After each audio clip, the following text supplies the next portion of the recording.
ایک دفعہ ایک پرانے استاد کو اپنی تعلیم مکمل کرنے کے لیے چھٹی پر جانا پڑا۔ اگلے دن ایک نیا استاد آ گیا۔ نئے استاد نے جب سبق پڑھا دیا، ایک شعر کی تشریح کرنا ان بچوں کو سکھا دیا، تو اس نے ایک بچے سے سوال کیا تو پوری کلاس ہنسنا شروع ہو گئی۔ استاد کنفیوز ہو گیا، بچے میری بات پہ ہنس رہے ہیں یا کسی اور بات پہ ہنس رہے ہیں۔ تو بعد میں استاد کو معلوم ہوا وہ بچہ نہایت ہی نالائق بچہ تھا، جس پر سوال کرنے پر پوری کلاس کو ہنسی آ گئی کہ استاد نے کس بچے سے سوال کر دیا، اس کو تو کچھ آتا بھی نہیں ہے۔ چنانچہ چھٹی کے وقت اس استاد نے اس بچے کو اپنے پاس بلا لیا اور اس بچے کو خاموشی سے ایک شعر لکھ کر دیا اور کہا، اگلے دن تم نے یہ شعر یاد کر کے آنا ہے جیسے تمہیں تمہارا نام یاد ہے۔ بچے نے کہا ٹھیک ہے۔ اگلے دن استاد نے بلیک بورڈ پر ایک شعر لکھا اور بچوں کو اس کی تشریح کرنا سکھائی۔ جب تشریح مکمل ہو گئی، استاد نے وہ شعر بلیک بورڈ سے اریز کر دیا، مٹا دیا، اور ان بچوں سے پوچھا، آپ میں سے کس بچے کو یہ شعر یاد ہو چکا ہے؟ تو سوائے اس ایک بچے کے وہ شعر کسی کو یاد نہ تھا۔ اس نے ہاتھ کھڑا کیا، اس نے شعر سنایا، استاد نے اس کو اپریشیٹ کیا، تم بہت اچھے بچے ہو۔ پوری کلاس حیران تھی کہ اس بچے کو شعر کیسے یاد ہے۔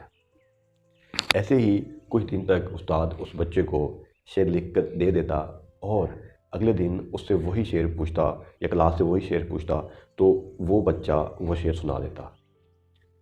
کچھ ہفتے گزرنے کے بعد بچے کے اندر ایک اعتماد آنا شروع ہو گیا کہ میں کر سکتا ہوں۔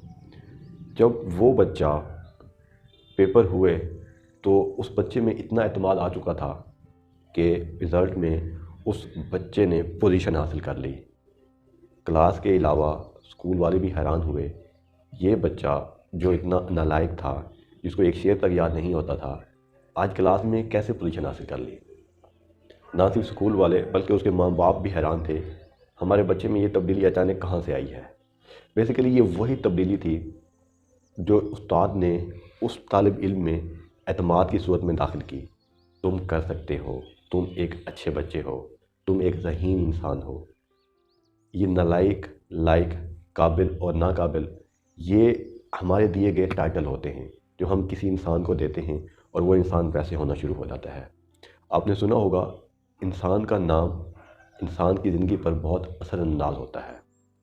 یہ اس لیے کہ ہم جو چیز بار بار جس شخص کو اس چیز سے مخاطب کریں گے، اس چیز سے اس کو ریلیٹ کرنے کی کوشش کریں گے، وہ شخص آٹومیٹیکلی ویسے ہونا شروع ہو جائے گا۔